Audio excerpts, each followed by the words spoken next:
in consequence of the protection afforded by Yudhishthira the just, and of the truth which he ever cherished in his behavior, as also of the check under which he kept our foes, the subjects of that virtuous monarch were all engaged in their respective avocations, and by reason of the equitable taxation and the virtuous rule of the monarch, Claus in his kingdom poured as much rain as the people desired, and the cities and the town became highly prosperous.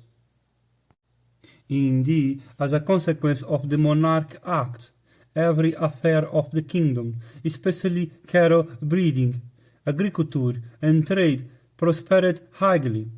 During those days even robbers and cheats never spoke lies amongst themselves, nor they that were the favorites of the monarch. There were no drugs, and floods, and plagues, and fires, and premature deaths in those days of Yudhishthira devoted to virtue.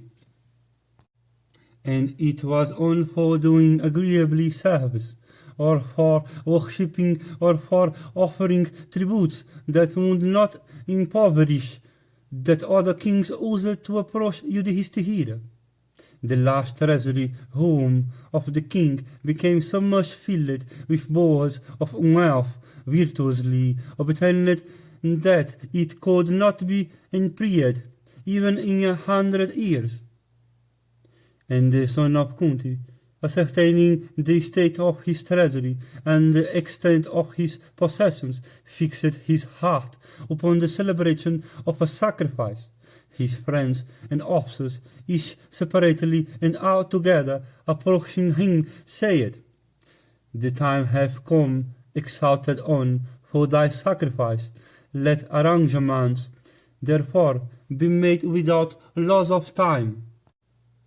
While they were thus talking, Hari, that omniscient and ancient one, that soul of the Vedas, that invincibly one as described by those that have knowledge, that foremost of all lasting existence in the universe, that origin of all things, as also that in which all things come to be dissolved, that Lord of the past, the future, and the present, Kesava, the slayer of Kasi, and the bulwark of all richness, and the dispeller of all fear in times of distress, and the smitter of all foes, having appointed Vasudeva to the command of the arm, and bringing with him for the king Yudhishthira, just a large mass of treasury, entered that excellent seat of cities, Kihandava, himself surrounded by a mighty host and filling the atmosphere with the hero of his chariot wheels, and Madhava, that tied among men, enhancing that limitless mass of wealth the Pandavas had by that inexhaustible ocean of gems he had brought, enhanced the sorrows of the enemies of the Pandavas. The capital of the Mahabharata was gladdened by Krishna's presence, just as a dark region is rendered joyful by the sun, or a region of still air by a gentle breeze. Approaching him joyful, and receiving him with due respect, Yudhishthira inquired of his welfare, and after Krishna had been seated at ease, that bull among men, the son of Pandu, with the Haumia and the Vaipayana and other sacrificial priests, and with Bhishma and Arjuna and the twins, addressed Krishna thus: "It is for thee that the whole earth is under my sway. It is through thy grace that vast wealth had been got by me. I desire to devote that wealth according to the ordinance unto superior Brahmanas and the carrier of sacrificial libations. It behoveth thee to grant me permission to celebrate a sacrifice along with thee and my younger brothers. Therefore, install thyself at that sacrifice, for if thou performest the sacrifice, I shall be cleansed of sin. Or grant permiso for myself, bringing installed at the sacrifice along with these, my younger brothers, for permitted by thee. I shall be able to enjoy the fruit of an excellent sacrifice. Unto Yudhishthira, after he had said this, Krishna, extolling his virtues, said, Thou deservest imperial dignity. Let, therefore, the great sacrifice be performed by thee. And if thou performest that sacrifice and obtainest its fruit, we all shall regard ourselves as crowned with success. I am always engaged in seeking good. Perform thou then the sacrifice thou desirest. Employ me in some office for that purpose, for I should obey all thy commands. Yudhishthira replied, My resolve is already crowned with fruit, and success is surely mine, when thou hast arrived here agreeably to my wish. Commanded by Krishna, the son of Pandu, along with his brothers, set himself upon collecting the materials for the performance of the Rajasuyika sacrifice. And that chastiser of our foes, the son of Pandu, then commanded Sahadeva, that foremost of our warriors and our ministers, saying, Let persons be appointed to collect without loss of time all those articles which the Brahmanas have directed as necessary for the performance of this sacrifice, and all materials and auspicious necessaries that the Haumia may order as required for it. Each of the kind needed, and one after another in due order. Let Indrasena and Visoka and Puru with Arjuna for his charioteer be engaged to collect food if they are to please me. Let these foremost of the Kurus gather every article of agreeably taste and smell that may delight and attract the hearts of the Brahmanas. Simultaneously with these words of King Yudhishthira, the just, Sahadeva, that foremost of warriors, having accomplished everything, represented the matter to the king, and Devapayana then appointed a sacrificial priest, exalted Brahmanas that were like the Vedas themselves in embodied forms. The son of Satyavati became himself the Brahma of that sacrifice, and that bull of the Dhananjaya race, Susaman, became the chanter of the Vedic hymns. Yajna Valkya, devoted to Brahma, became the Adhiyaryu, and Paila, the son of Vasu, and the Haumia became the Hotris. And the disciples and the sons of these men are well acquainted with the Vedas, and the branches of the Vedas became Hotragas. And all of them, having uttered benedictions and recited the object of the sacrifice, worshipped according to the ordinance the large sacrificial compound. Commanded by the Brahmanas, builders and artificers erected numerous edifices, there that were spacious and well performed like unto the temples of the gods. After these were finished, that best of kings and that bull among men, Yudhishthira, commanded his chief adviser, Sahadeva, saying, Dispatch thou, without loss of time, messengers ended with speed, to invite all to the sacrifice. And Sahadeva, hearing these words of the king, dispatched messengers, telling them, Invite ye all the Brahmanas in the kingdom, and all the owners of land, and all the Vaisyas, and all the respectable Sudras, and bringing them hither. And with speed, these messengers, then, thus commanded, invited everybody according to the orders of the Pandava, without losing any time, and brought with them many persons, both friends and strangers, Then the Brahmanas at the proper time installed Yudhishthira, the son of Kunti, at the Rajasuya sacrifice. And after the ceremony of installation was over, that foremost of men, the virtuous king Yudhishthira, the just, like the god Dharma himself in human frame, entered the sacrificial compound, surrounded by thousands of Brahmanas and his brothers and relatives and friends and counselors, and by a large number of Kshatriya kings who had come from various countries, and by the officers of state. Numerous Brahmanas were skilled in all branches of knowledge, and versed in the Vedas, and their several branches began to pour in from various countries. Thousands of craftsmen, at the command of King Yudhishthira, the just, erected for those Brahmanas with their attendants separate habitations, well provided with food and clothes, and the fruits and flowers of every season. Duly worshipped by the monarch, the Brahmanas continued to reside there, passing their time in conversation on diverse topics and beholding the performance of actors and dancers, and the clamor of high-souled Brahmanas, cheerful, eating and talking, was heard there without intermission. Give and eat were the words that were heard there incessantly and every day.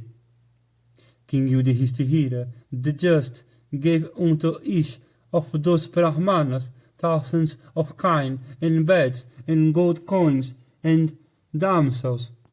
Thus commenced on earth the sacrifice of that unrivaled hero, the illustrious son of Pandu, like the sacrifice in heaven of Sakra himself. Then that bull among men, King Yudhishthira, dispatched Nakula, the son of Pandu, unto Hastinapura, to bring Bhishma and Drona, Dhritarashtra and Vidyura, and Kripa, and those amongst his cousins that were well disposed towards him.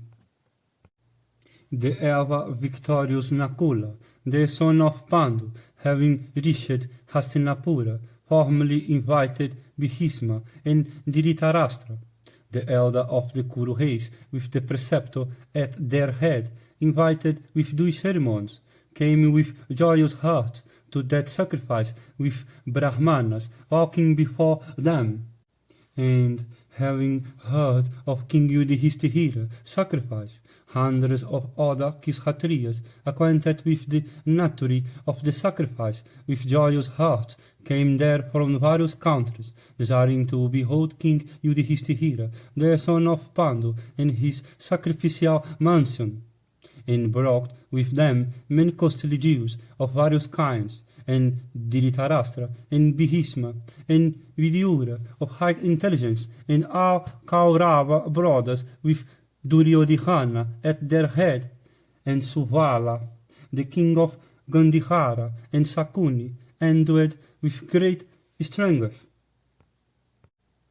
and Akhala, and Vridhaka, and Karna, that foremost of all charioteers, and Saliya, endowed with great might, and the strong Valhika, and Somadatta, and Bihuri of the Kuru race, and Bihu his Havas, and Sala, and Asvatihama, Kripa, Drona, Jayadratha, the ruler of Sindhu, and Yajinasena with his sons, and Saliya, that lord of earth, and that great car warrior King Vihagadatta of Pragijiotisha, accompanied by all Mlekha tribes inhabiting the marsh regions on the sea shore, and many mountain kings, and King Vrihadivala, and Vasudeva, the king of the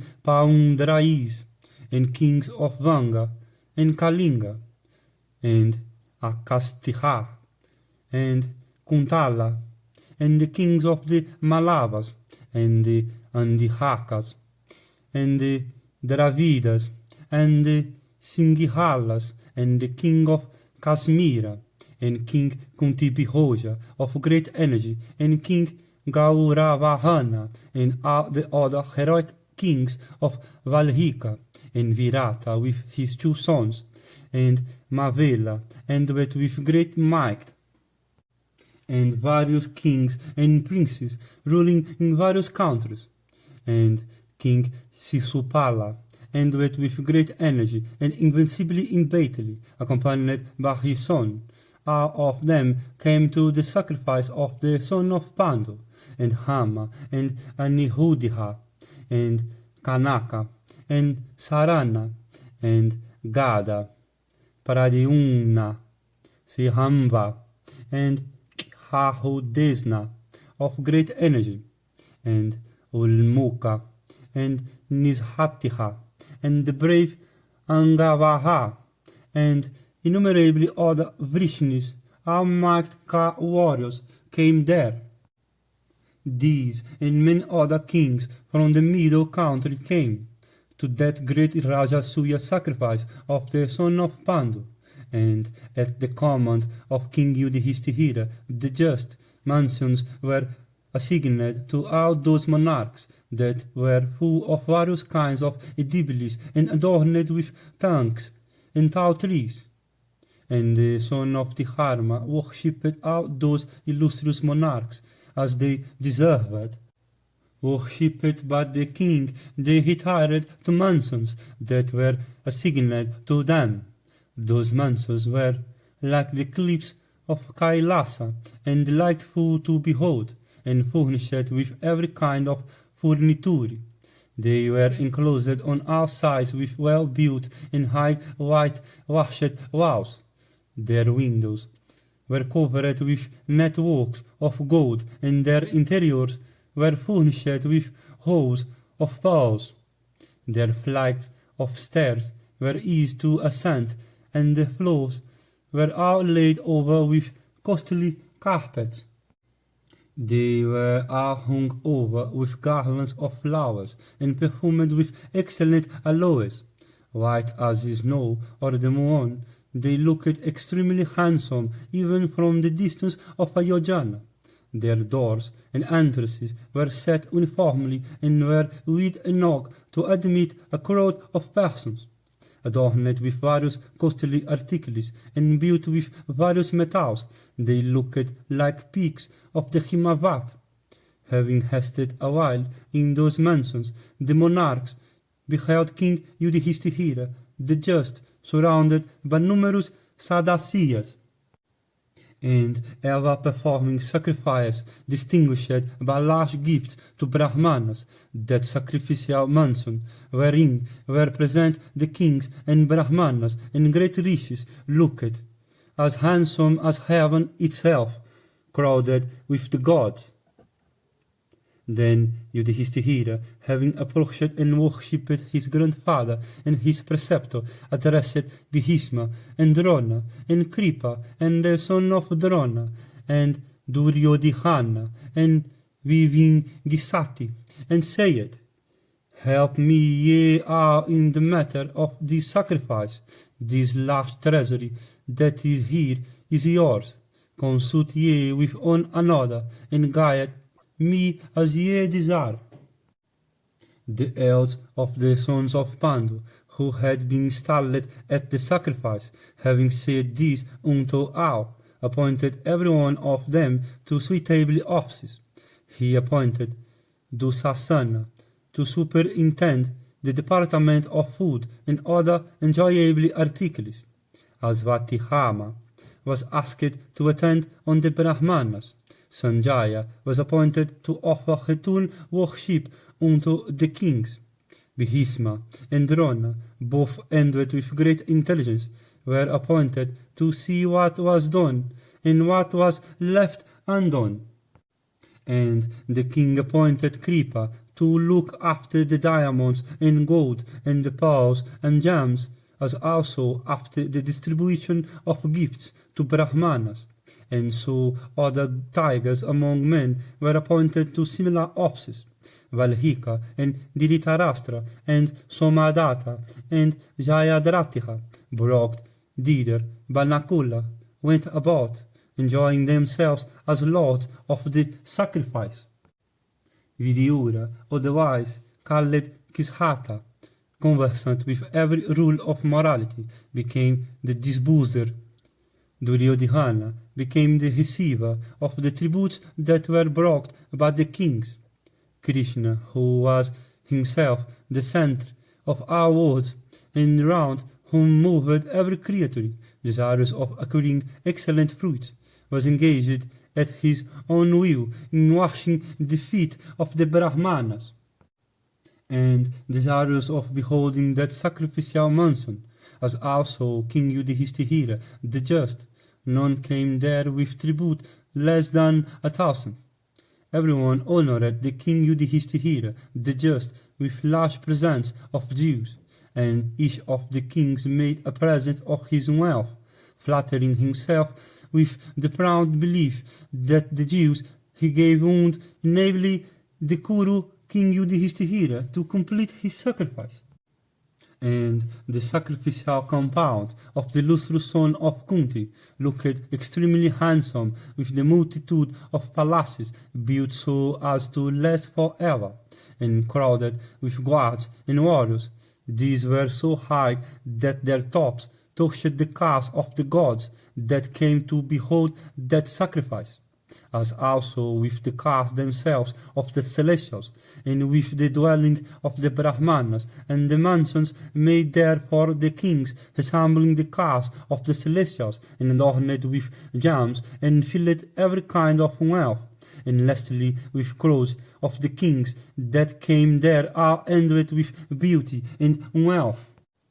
Yudhishthira, as dog, being with Varuna himself in wealth, commenced the sacrifice, distinguished by 6 fire and large gifts to Brahmanas. The king gratified everybody with presents of great value, and indeed with every kind of object that one could desire, with abundance of rice and of every kind of food, as also with a mass of Jews brought as tribute. That vast concourse consisted of persons, every one of whom was fed to the full. The gods were gratified at that sacrifice by the Ida, clarified butter, homa, and libations poured by the great rishis versed in mantras and pronunciation. Like the gods, the Brahmanas were gratified with the sacrificial gifts and food and great wealth, and all the other orders of men were gratified at that sacrifice and filled with joy.